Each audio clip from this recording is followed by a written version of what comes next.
ॐ अज्ञानतिमिरन्धस्य ज्ञानाञ्जनशलाकया चक्षुरुन्मिलितं येन तस्मै श्रीगुरवे नमः। वन्देऽहं श्रीगुरोर् श्रीयुतपदकमलं श्रीगुरून् वैष्णवांश्च श्रीरूपं साग्रजातं सहगण रघुनाथान्वितं तं सजीवं साद्वैतं सावधूतं परिजनसहितं श्रीकृष्ण चैतन्यदेवं श्रीराधा कृष्णपादान् सहगण ललिता श्रीविशाखान्वितांश्च। हे कृष्णा करुणा सिन्धो दीनबन्धो जगत्पते गोपेश गोपिका कान्ता राधा कान्ता नमोस्तुते। तप्त कांचन गौरांगी राधे वृंदावनेश्वरी वृषभानुसुते देवी प्रणमामि हरिप्रिये। नमो महावदान्याय कृष्ण प्रेम प्रदायिने कृष्णाय कृष्ण चैतन्य नामिने गौरत्विषे नमः। पंचतत्वात्मकं कृष्णं भक्तरूप स्वरूपकं भक्तावतारं भक्ताख्यं Namami भक्तशक्तिकं।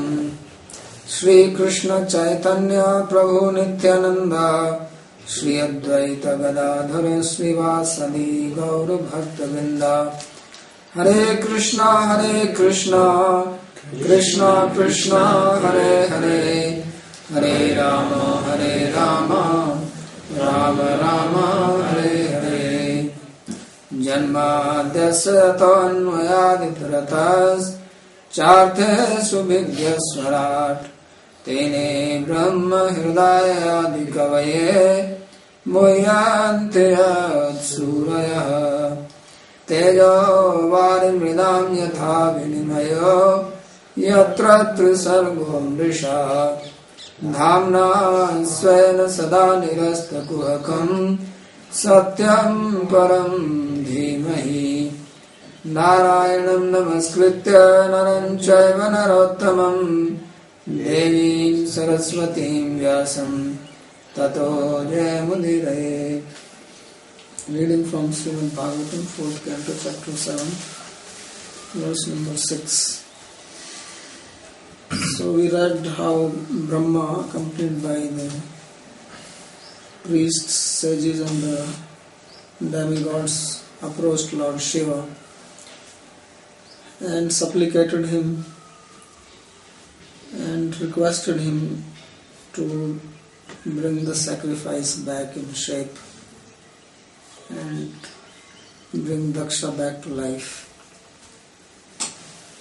So Lord Shiva was pleased and he said that I am not angry at anybody, but just to rectify Daksha, I acted in this manner. And then he gave the diction that Daksha will have head of a goat and Bhrigu will have mustache from the goat, and Bhaga will see through the eyes of the priest, and Pusa will eat through the teeth of the priest, and Bhaga he will see through the eyes of Mitra, and Pusa will eat through the teeth of the Yajman, the host. Another time he has to eat just this liquid diet, no solid food. So this is what he said.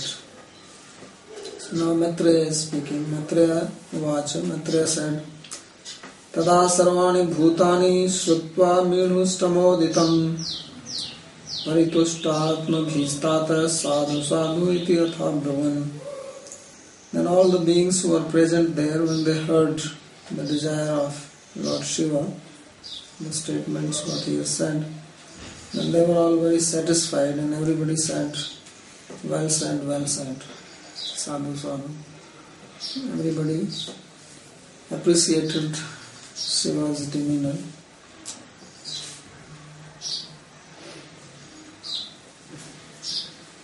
Atishayana Midhan Kamvarshi Midhustama Sivas Tasya Vitam Vasnam.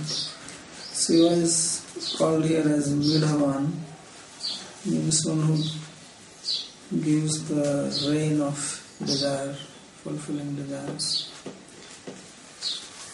So he means he's fulfilled everybody's desire. Because everybody was happy. Tato Midhavan Samamantriya Sunasiraha Svairushibi Bhuyastad Devayajnam Samida Veda Soyayu. So after that, taking permission from Midhavan, all the devas along with the sages, they invited him also to join. So along with Brahma and Shiva, they came to the place of sacrifice. So where Lord Shiva was not invited earlier, now he was invited, and therefore they all went there. Midhavansam Shivam Amantre Tvaya Tatragatya Yagya Sampadani Iti Samprarthya Sunasira Devaha Midhusha Vedsacha Sahavartamana. So they said that you please come there and complete the sacrifice. And then along with them they went to the sacrificial area. So this is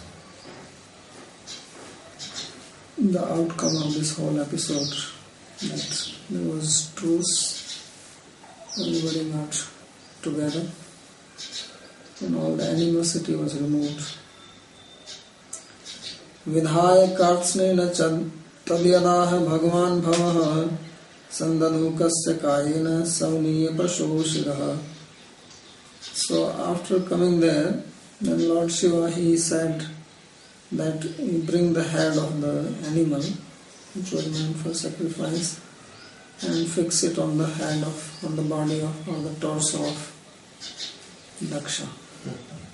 So they did a surgical operation, fix the head on Daksha's torso, and Daksha will come back to life now. Sandhiyamane sirshi daksho rudrabhivikshitaha sadhya suptaiva uttastho dadrishe chaprato mridam agrato mridam. So when his head was fixed on his body, then Daksha, he got up immediately. And if he was in deep sleep, if he had a long sleep, so he came up, and Lord Shiva was looking at him. So he just saw Shiva right in front of him. So the very person whom he was criticizing so much, so now he sees him there. Mitradeo Bhagadibhya Chaksuradin Dattva. So he got his head and everybody else got their limbs back. And now Daksha, he is looking at Shiva. So, but now he is not the same Daksha as before, because he doesn't have that proud head on his body. Now he has a humble head. Brain transplant. Brainwashed. So he is completely washed of his defect. Tada vrishadhvaja dvesha kalilatma prajapatihi shivavaloka dabhavat charadadhrada ivamala. So Prajapati Daksha, who previously was impure in his heart because of envy towards Lord Shiva, now by the glance of Lord Shiva, he became clean. Just like the rivers become clean in the fall season. After the rains, the rivers are muddy. When the rains stop, then all the lakes and rivers, they become very pure.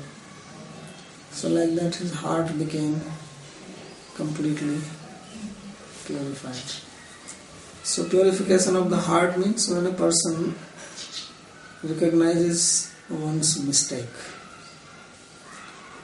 from inside, not just saying externally that please forgive me, I made a mistake, but then inside you remain the same.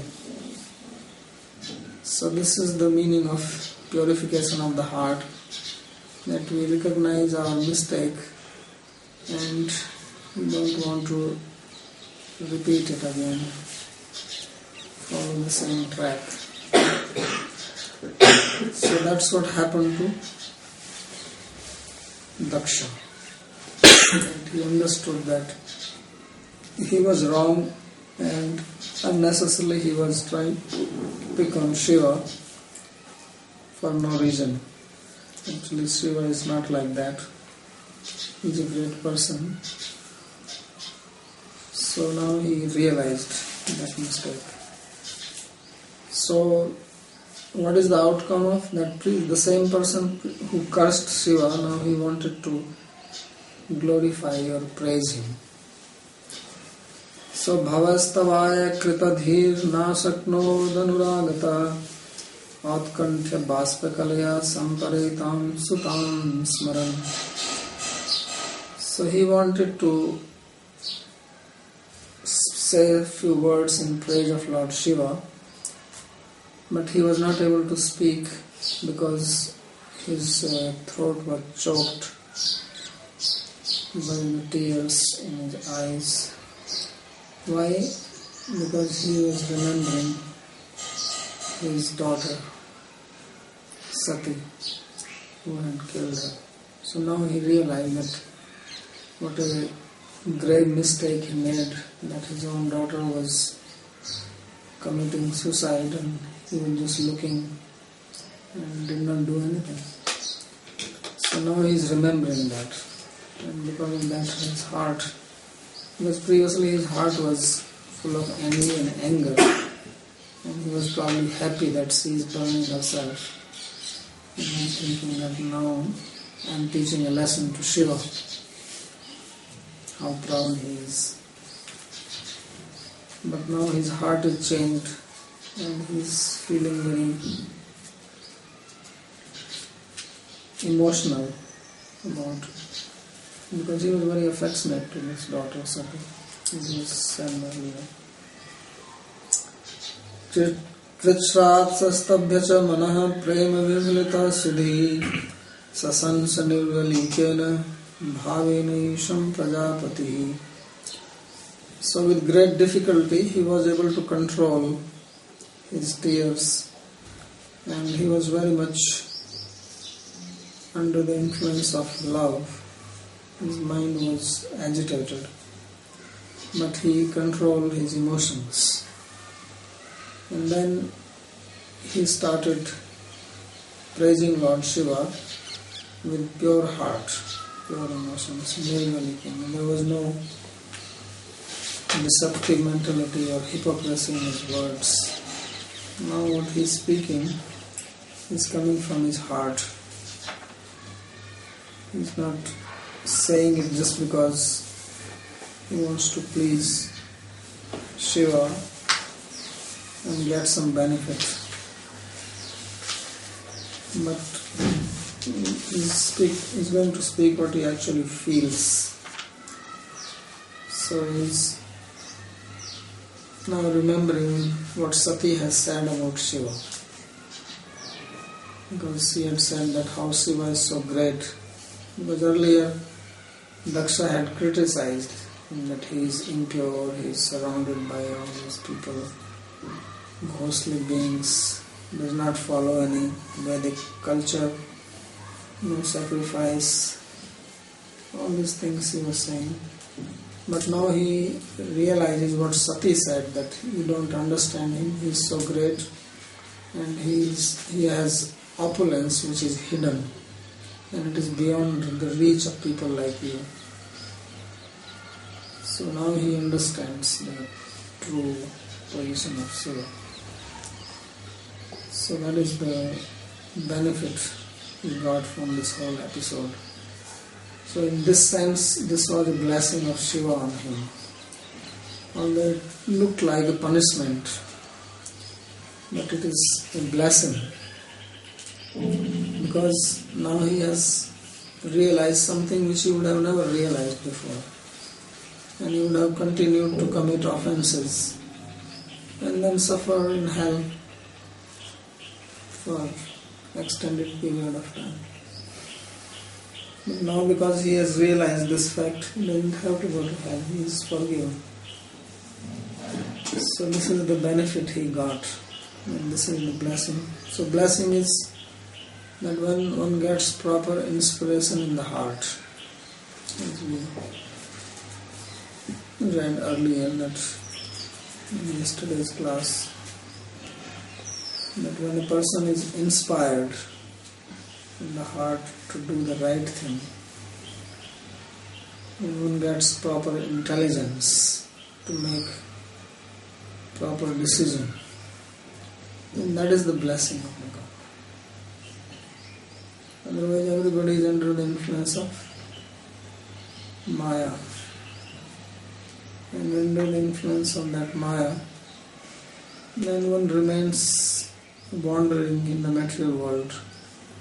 And all the decisions, they are all related with material pleasures, nothing else. So now therefore he is called Suddhi, that he has proper intelligence. Earlier he did not have that. So Daksha, he speaks now, Daksha Vacha. Bhuyan anugraho bhavata krito me dandastvaya mai vrito yadapi pralabdha na brahma bandhusu chavam bhagavan avagya tubhyam haresya kuta eva dhrita vrateshu. So now he says that indeed you have done a great welfare to me. Although I did a great offense to you,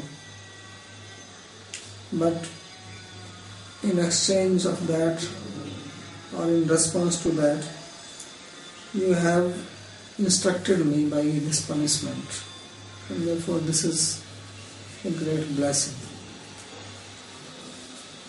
So although nobody likes punishment, but if punishment is bringing one to proper understanding, then it is a blessing. So therefore he says that this is anugraha, bhuyan, great blessing. Bhuyan anugraha bhavata krito dandas tvaya mai bhrito yadapi pralabdha. Although I have actually offended you, so this is your own greatness. I have not done anything. What he is trying to say is that this grace which you have given me by punishing, this is not because I have done anything great. That's why the grace of the Lord is causeless.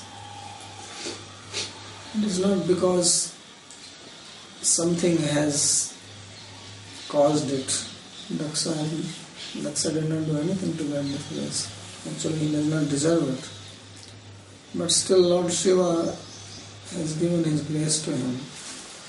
And it is not only that these people went and prayed to him that bring him back to life, then only he is given the grace, but when he sent this Veerbhadra to kill him, that itself was a grace.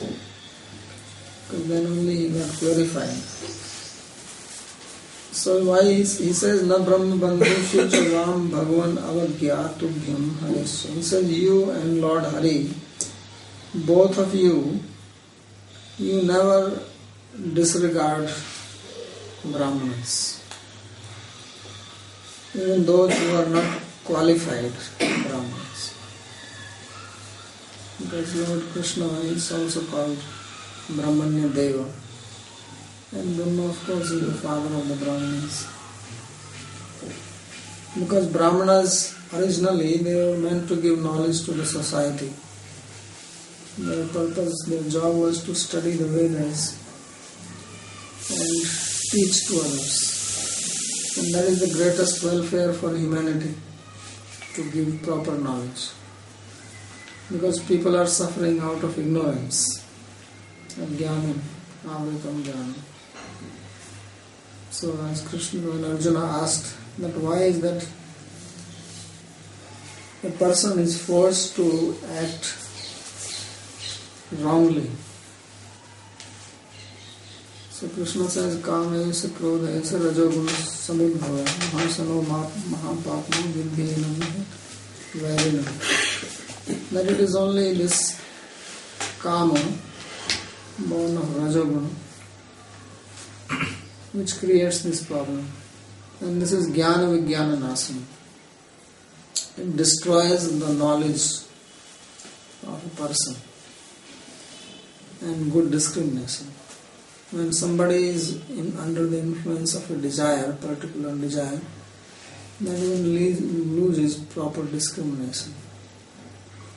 The desire is related with sense enjoyment, then it is called Jnana Vijnana Nasana. It is the greatest sinner, Mahapapma, Mahasana, big eater, whose desire is never satisfied. And it covers Jnana, just like the fire is covered by smoke, Dhumena Vritomani, and the baby is covered in the moon. So like that this covers the knowledge. So Lord had created Brahmanas to give knowledge to human beings. So that's why this one, the Brahmanas came out from his mouth. Brahmanavasya mukham asit. So mouth means to give knowledge. This is the purpose of Brahmanas, Pathan Pathan, they can study and teach to others. So that's why he takes care of them. So he's saying that you don't neglect them. And even if they are Brahma Bandhu, means not really qualified. Then he says, Kuta eva dhrita vratesu. So what to speak of a person like me who is devoted to do sacrifice. So he is still considering himself as superior among the Brahmanas, which he was, except that he was very proud. So he says that this is your causeless grace. Yadyapi vipralabdha stiraskrita tadapi mai dando bhrita dhrita atmiyatva buddhya siksha krita nitu upekshita asmi. So he says that although I had insulted you very badly in front of everybody, but you have chastised me, and this chastisement is not considering me as your enemy but your own person.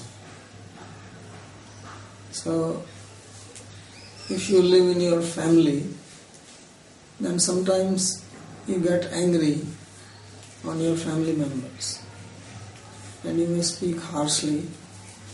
So this is not that you consider your family member as your enemy and therefore you are angry. But you are angry at them because you love them. And if they make a mistake, you want to correct them. So this anger is not the anger which you may show towards a person whom you don't like. This anger is because why this person is not doing what should be done properly. If you have a son or daughter and they are not studying or they are not interested in doing their homework or attend the school, they are into some wrong activity, as young people sometimes fall in bad association. So then if you become angry at them, then that anger is not that you are their enemy or they are your enemy, but you are actually thinking of their welfare. Why the boy or girl is behaving like this. So in that sense he says that it is for that reason that you have done this to me. And sometimes you may spank them or not give them food or pocket money. These days you cannot beat, otherwise they can complain to the police. But previously, parents will also trash the children. So you have not neglected me. If there is some person with whom we have no relationship and he is doing something wrong, you don't care, you are indifferent. So when you are indifferent towards somebody, means you have no interest in that person. If your neighbor's son is doing some illegal activity, you know it, you may not bother, you have no interest in it. But if your own son is doing it, then you are concerned about it.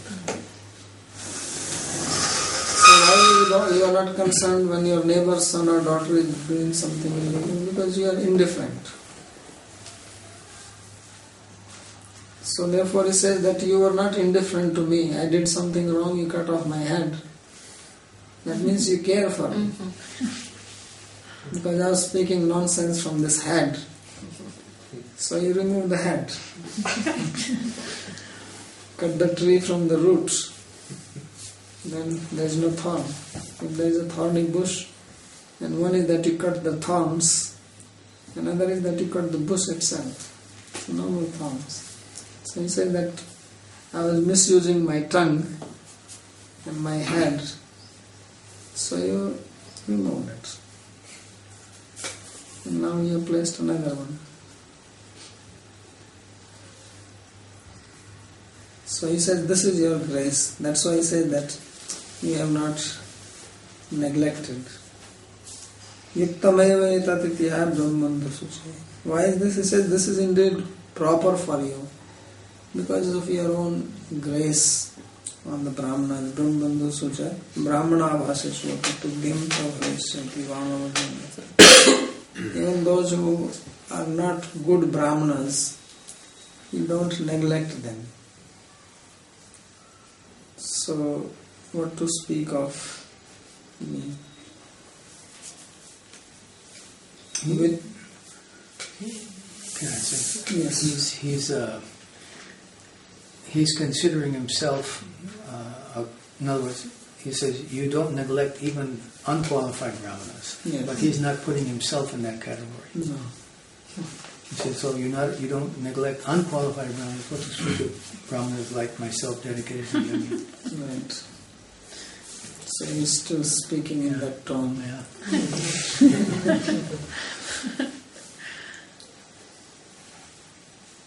Means what he's saying is that I really deserve this, your attention. There is no way that you can neglect me. She will cut his head again. It's wonderful that he's not complaining why you give me goat's head. Maybe in the private, not in front of everybody, at least he got something. Vidya tapo avradharan mukta asma vipram brahmatma tattvam avitum prathamam tamasrat tad brahmanana param sarvat supasi pala pasuni vibho pragruhita danda. So I say that in the beginning, Lord Brahma, he created. First he created the Brahmanas. Brahma Prathamam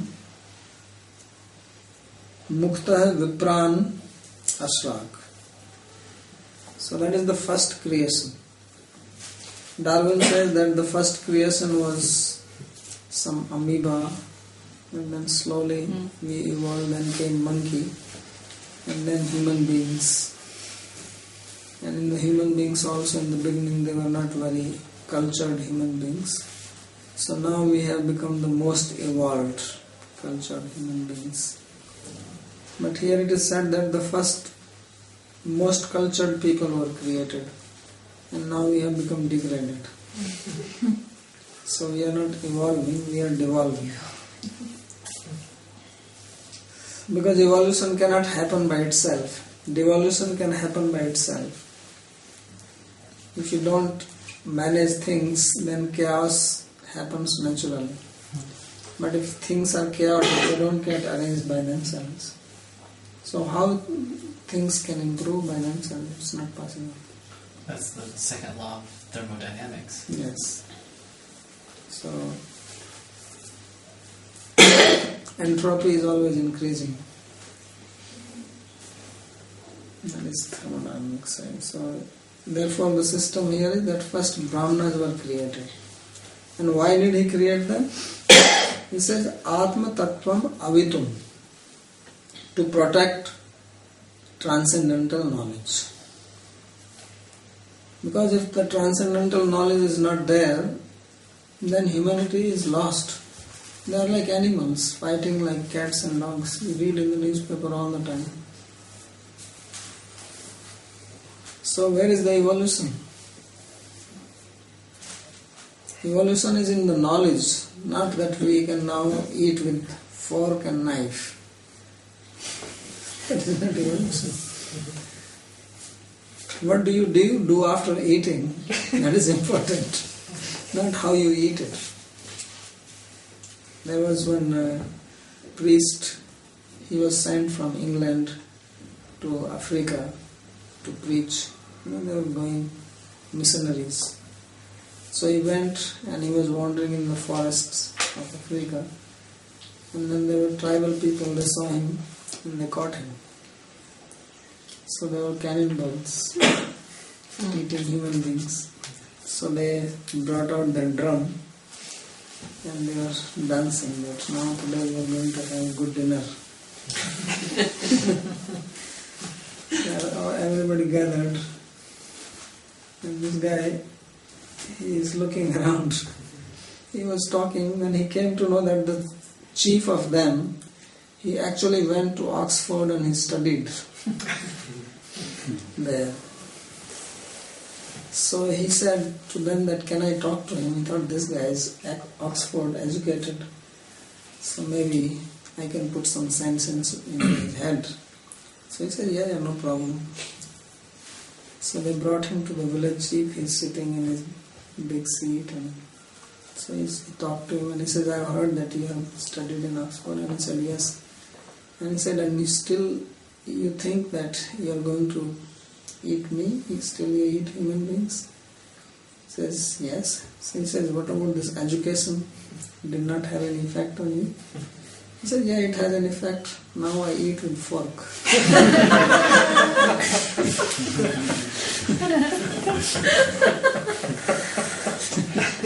So that is the effect.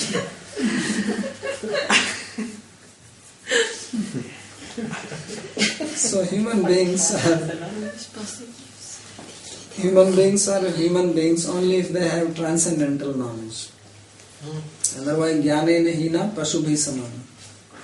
Ahar nidra bhay maithunam cha samanam etat pasubhi samana.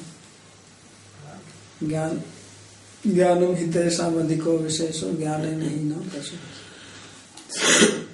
Eating, sleeping, defending, producing children, these animals, human beings all do. It's only transcendental knowledge which makes a human being a human being. Therefore, in the beginning, Brahma, he created Brahmanas, whose job was to protect transcendental knowledge. And how do you protect transcendental knowledge? It is not some wealth that you put it in a locker in a bank and it is safe there. No, you study the scriptures, you follow them, and you teach to others. So this was the custom in India. That's why India was known as the land of knowledge.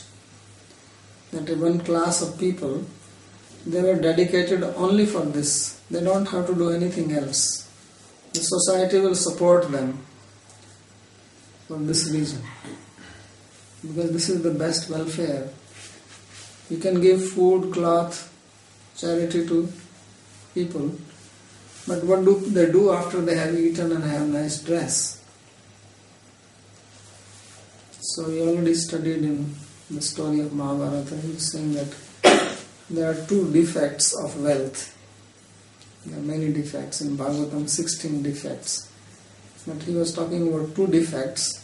The 2 defect is that you give charity to an unqualified person and you don't give it to the qualified person. So then you suffer because of that. So the best welfare is to give knowledge, transcendental knowledge. There is nothing higher charity than that. Because that will bring peace, happiness in the society. That will protect us really. Otherwise we are not protected. If we are intoxicated and I give you food, still you are intoxicated. So I have to do something to get your intoxicant out so that you become normal, sober. How to make an intoxicated person sober, that is the real welfare, not that you dress this guy nicely. He's lying in the mud, you lift him up, clean him, give him a nice dress, nice food, and also give him another bottle to drink. And that is not welfare. How to bring him to normal senses. So that's why he says that you created these brahmanas from the mouth, because mouth is the important thing in this body. Most important. Mouth means this whole head. So if our head is twisted, then what is the meaning to our life? If somebody is young, beautiful, rich, but crazy, so what is the value of his beauty and wealth and youth? It is dangerous. Because then you don't know how he is going to misuse his youth, his beauty and his wealth. So most important is to keep the head sane, normal. That's the job of Atma Vidya, transcendental knowledge. So Vidya, Tapo, Vrata, Dharan. So these Vipras, these Brahmanas, therefore he is using the word Vipra, means those who protect Shastra by giving knowledge, comes from Vap, right? Duvapa Tantu Santane. So continue the parampara of knowledge. This is their job. Vidya, knowledge, tap, they are austere, they are not interested in enjoying material sense pleasures. And Vrata Dharan, they are very fixed in their vows. Tad Brahmanan Param Sarvapat Supasi Palay Pashuni Vibho Pragrihita Danda. So you protect these Brahmanas from all difficulties, calamities.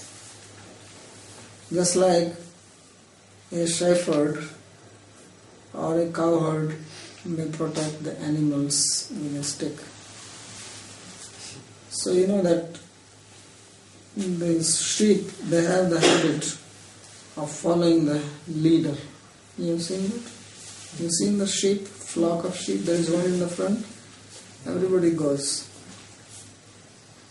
I read on news long ago that there was one shepherd somewhere in Iran and he was grazing his sheep on a mountain and it was a high cliff. So one sheep went onto the cliff and after that there was nothing and it fell down and all the sheep came after and one after that 25,000 fell down.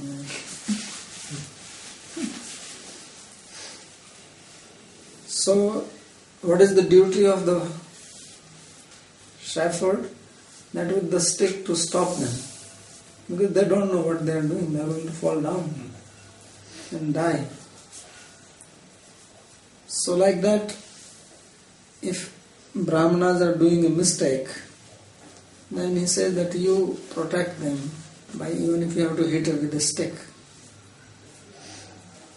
So that's what he did. So Pasi Pala Pasuni Vibhav Pragrahita Danda. So by giving punishment, you protect. Tatra Hetuhu Vidya. Tvameva Brahma Bhutva Ashraka Shrakshi. So why in the previous one he says that you don't neglect Brahmanas, in this he is giving a reason why you do not neglect. So he says, because they are protector of knowledge. Now of course Shiva did not create the Brahmanas, they were created by Brahma. So he says, Tvameva Brahma Bhutva Ashraka. That actually you only become Brahma and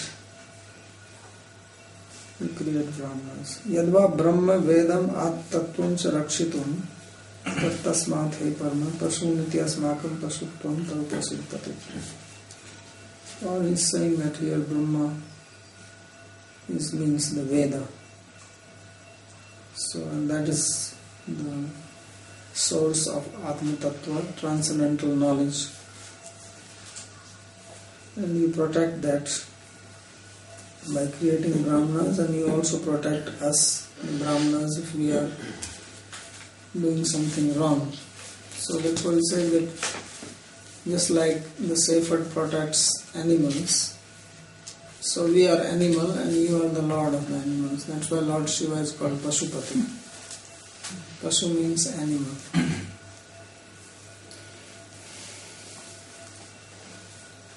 Yoso maya vidit tattva avidit tattva drisha sabhayam shiptau durukti vishikaira ganaya tanmam arvak patantam arhattam anindayapad Drishtyardaya sa Bhagavan Swakritena Tushyet. So now he is remembering his own mistake and accepting it in front of everybody.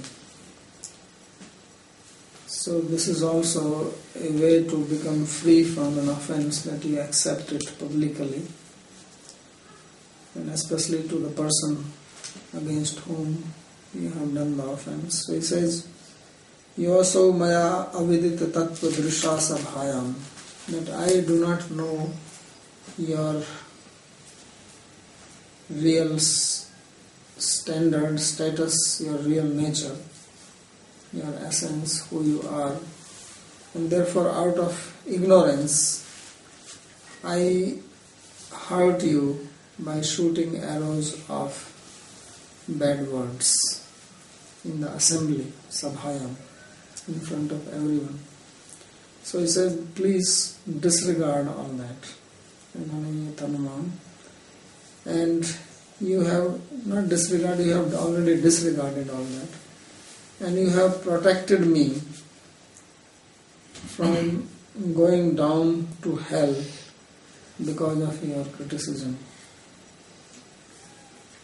Ardhyasa Bhagavan Swakritena to say. So he says that now, what can I do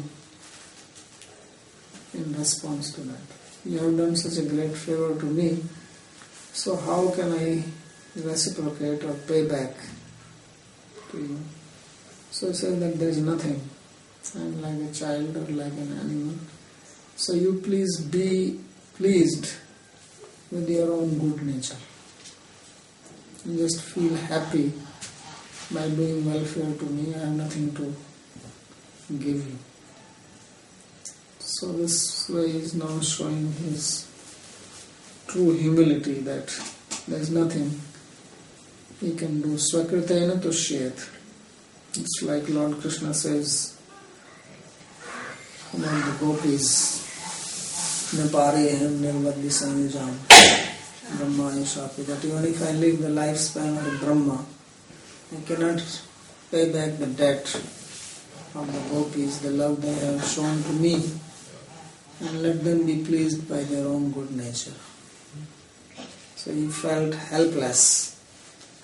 Even Krishna says that yathamam prapadyante tamstate bhajamyam, you serve me and I reward you accordingly. But in case of gopis, he felt helpless. So in the same way he is saying here that there is nothing I can give in return.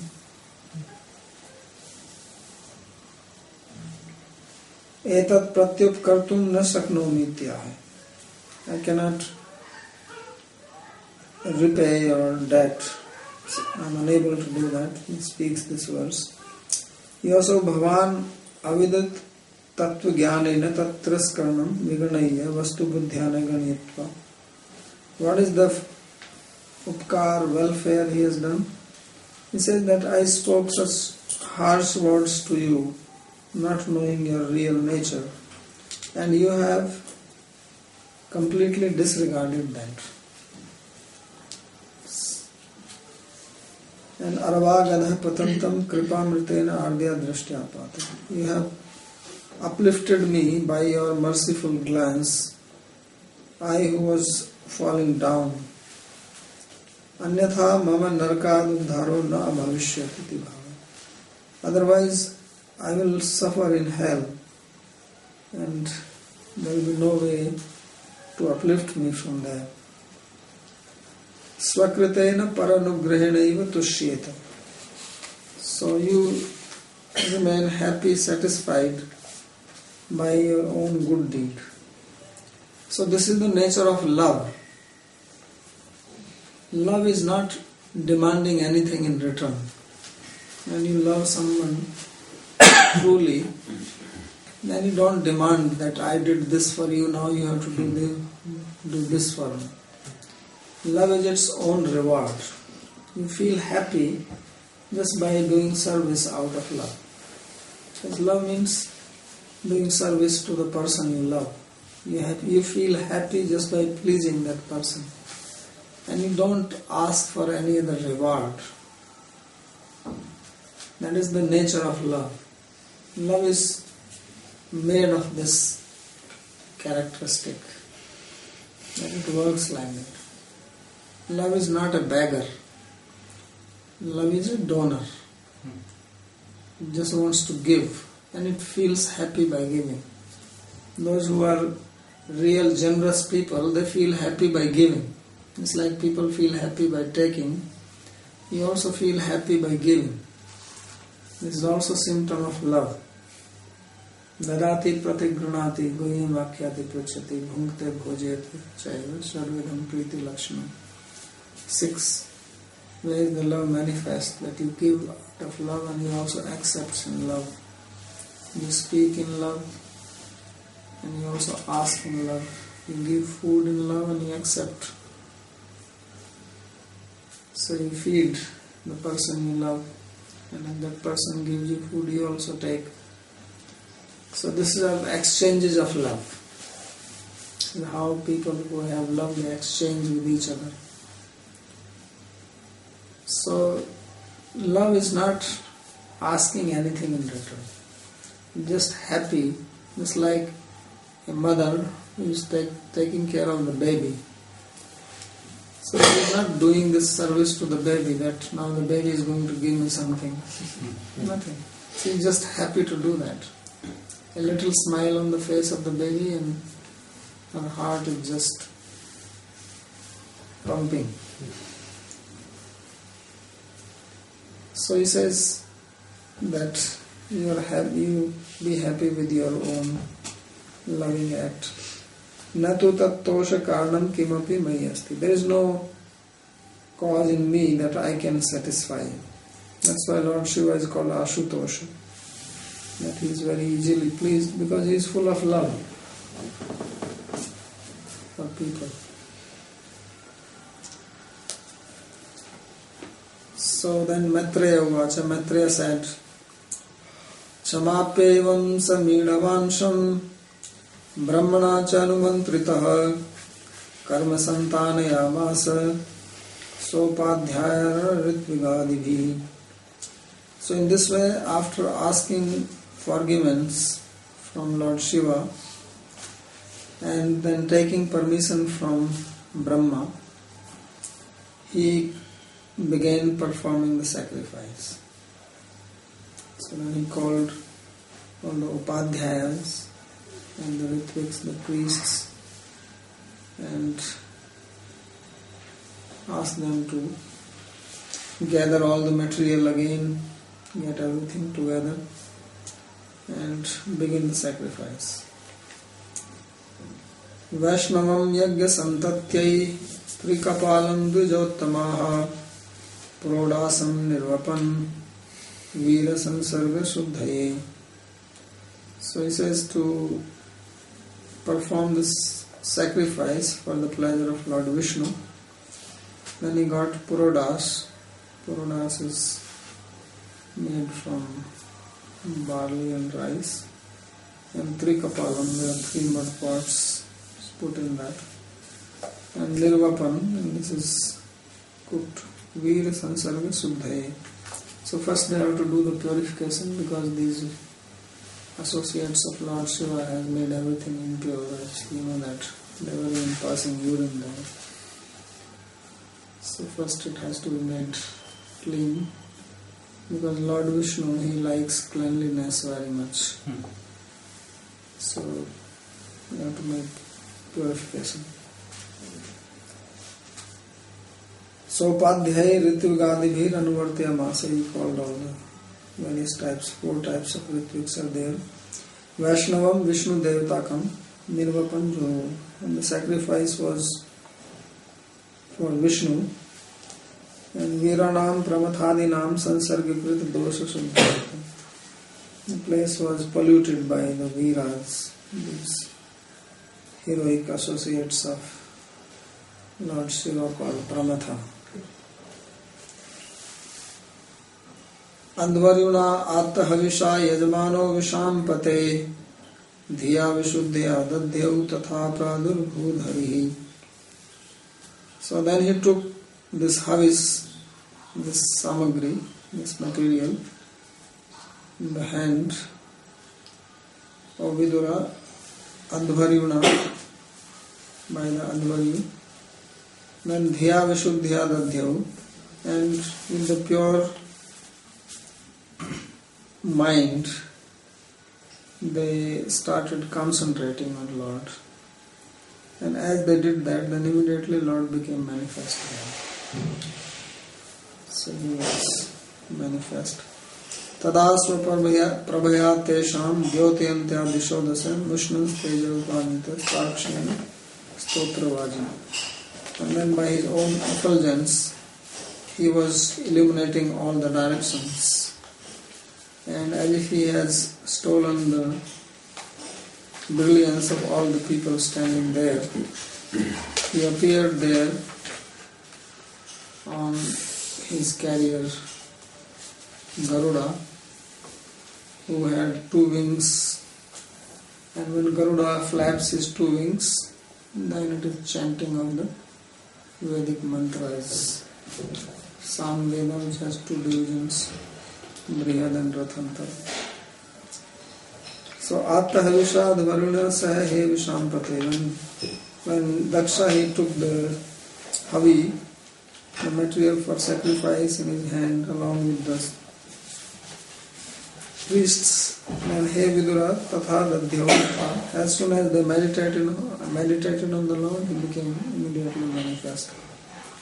Tesam Brahmadinam Tejo Bhushan Hari Upanita Samita Prapita. And Lord, he who was taking away the brilliance of everyone, he was brought nearby. Stotre Brihadrathantra. How he came? Garuda was carrying him. Brihadrathantre Vajo Paksho Tanata. Brihadrathantre Paksho iti Shruta. In the Vedas it is said that Garuda's 2 wings, they are the 2 divisions of Samveda. So then they heard the sound of Garuda arriving, and then he was right there. So next we will read how they received the Lord in the sacrifice.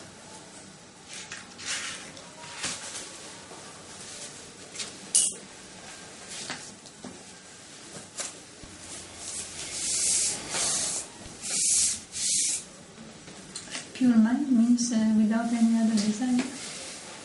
Concentrated. Concentrated on